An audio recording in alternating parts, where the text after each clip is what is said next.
Hello and welcome to The Mohit Show. Today I'm continuing my series on the Rape Gang Inquiry Report, the independent, publicly funded inquiry chaired by Rupert Lowe MP, whose 219-page report was published in June. In the last video I covered Chloe's story. Today I'm covering two more testimonies, those of Fiona and Michelle. Both names are pseudonyms. Both women are real, and both gave their accounts to the inquiry directly. As a warning before I begin, these accounts involve the rape and trafficking of children, as if the title wasn't evident, and I'm not going to sanitize them. If that's something you can't hear today, I understand. Close the video and come back another time.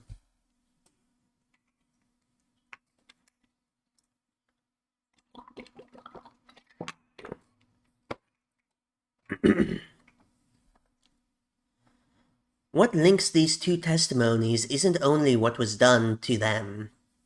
It is who knew. Fiona was groomed at 13 out of a children's home that had already been named as a grooming risk on national television. The men waited in cars outside and chatted to staff. Michelle was 14 when a gang member walked her into a police station as her appropriate adult to retract her own statement, and the case was dropped. These are not stories about a failure to notice. They're stories about a choice not to act. That's why they need hearing, and why I won't let them be quietly filed away.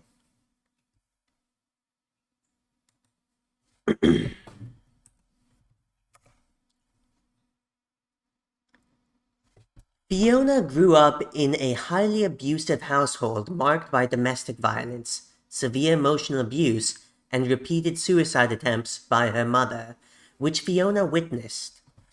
Despite exceptional academic ability, she developed serious mental health difficulties, self-harm behaviors, and suicidal ideation from a young age.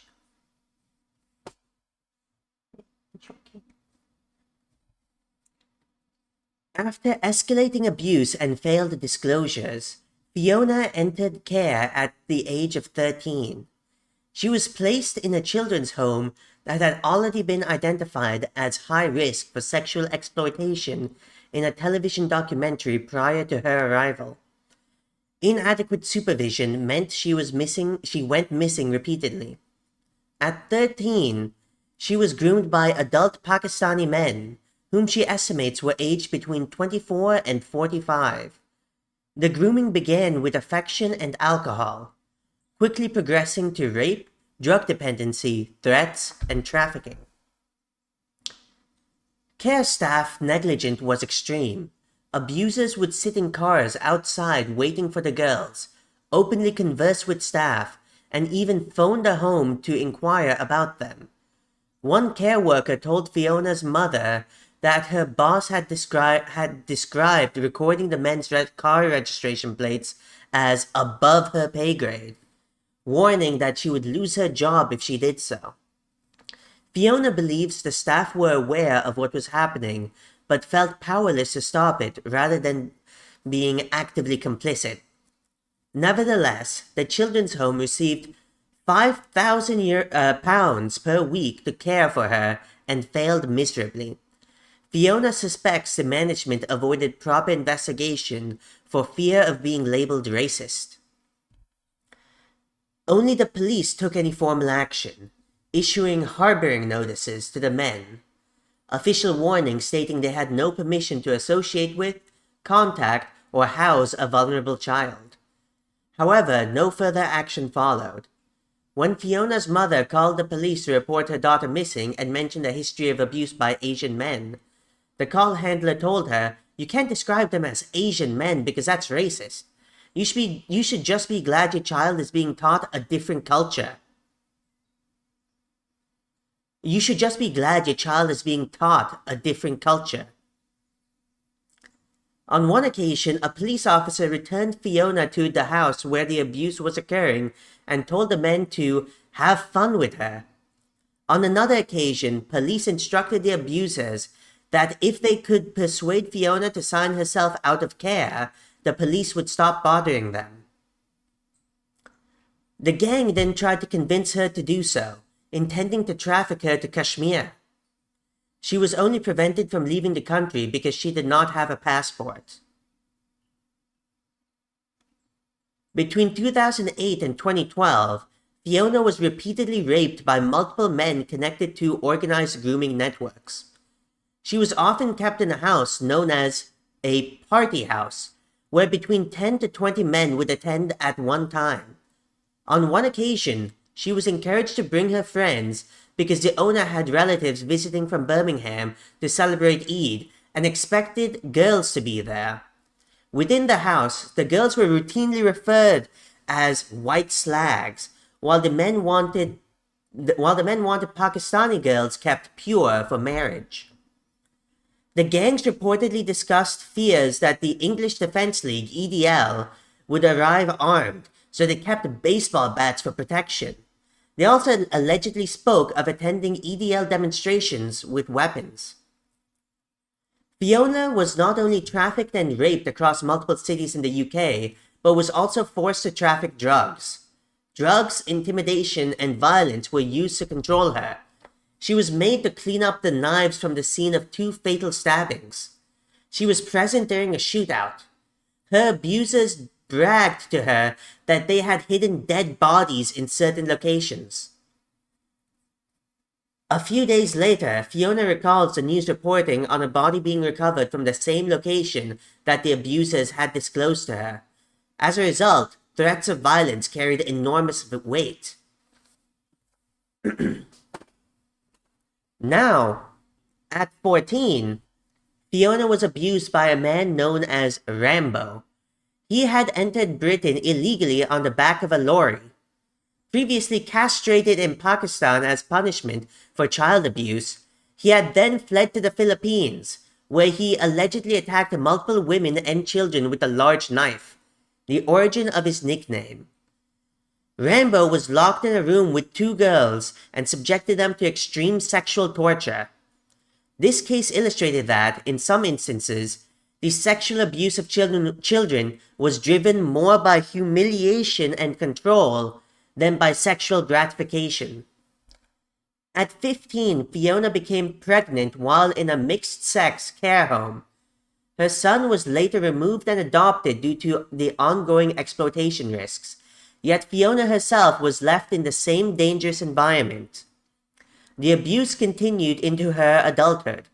It only stopped when she turned 18, leaving her with profound physical and psychological harm, including PTSD, substance dependency, and long-term health damage. Fiona states that the greatest harm came not only from the abusers, but from institutional disbelief, neglect, and punishment that actively enabled the ongoing exploitation. In total, she estimates she was abused by between 50 and 100 men. Of those, only 2 were not Pakistani.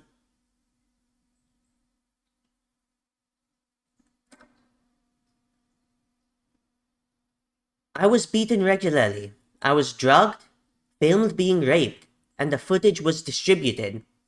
I sustained broken bones, facial injuries, and severe trauma. I was subjected to racial abuse in the community and blamed by the families of perpetrators.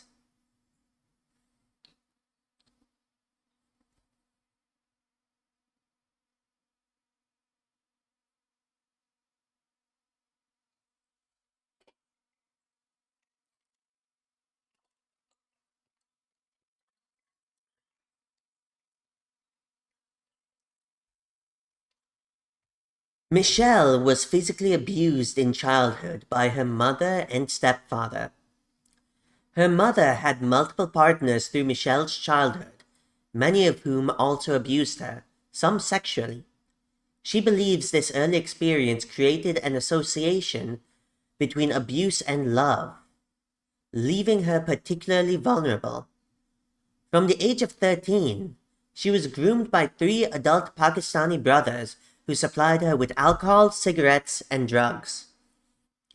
She was raped while intoxicated. including on one occasion when she was taken upstairs while her sister tried to intervene. Because of her upbringing, she thought this was normal, that they were her boyfriends and that they loved her. She would go missing for extended periods and was subjected to repeated daily sexual abuse. The perpetrators would collect her from school, her home, and public places, using threats of violence to coerce and control her. At age 14, she was gang raped and beaten by 3 men who had locked her in a house. She was left covered in cuts and bruises, which alerted a friend. The friend told her own mother, who then contacted Michelle's mother. The police were called, but they claimed there was little they could do without more evidence. One of the gang members later forced Michelle to go to the police station with him to retract her statement. The police accepted him as her appropriate adult, a role normally reserved for a parent, close family member, social worker, or trained professional. The investigation was subsequently dropped.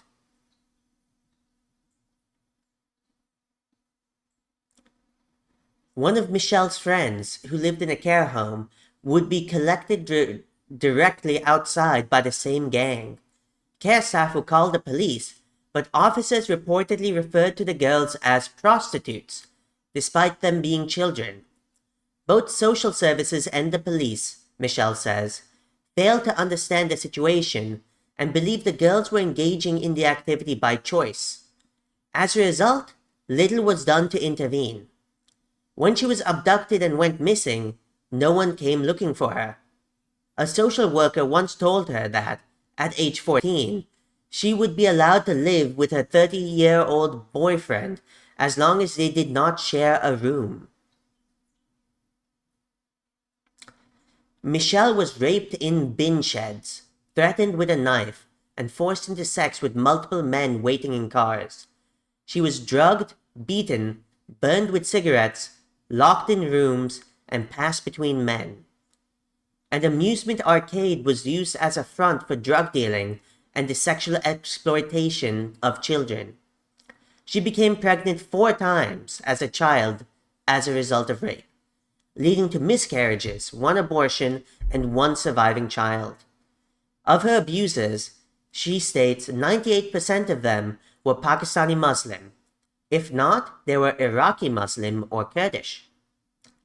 Michelle believes these gangs have remained untouchable because authorities feared being labeled racist. She describes an extensive network of abusers operating across an entire country, calling it industrial in scale.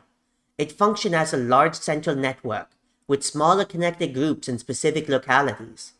Michelle claimed she was raped by between 600 and 700 different men over the course of 3 years. She now lives with severe PTSD and lifelong trauma, describing both her childhood and her future as destroyed.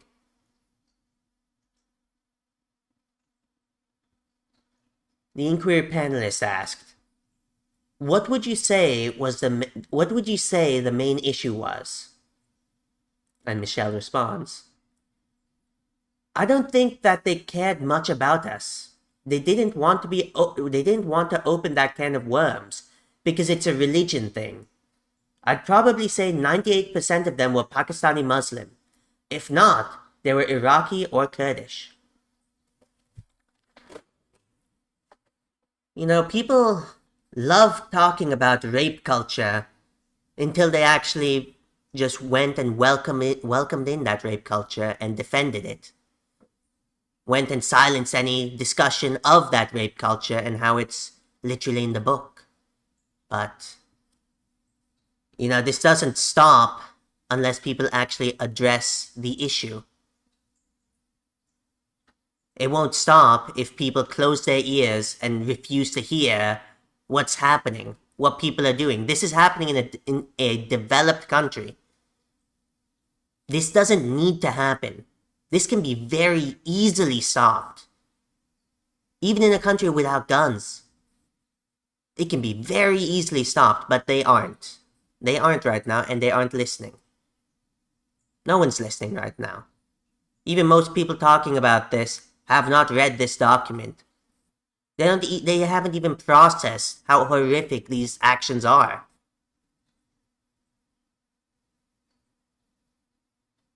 I mean, hardly anyone will even reach the end of this video, but if you do, congratulations, and I hope you actually understand what's happening in the world right now, or at least get a little bit closer to that. Thank you for watching.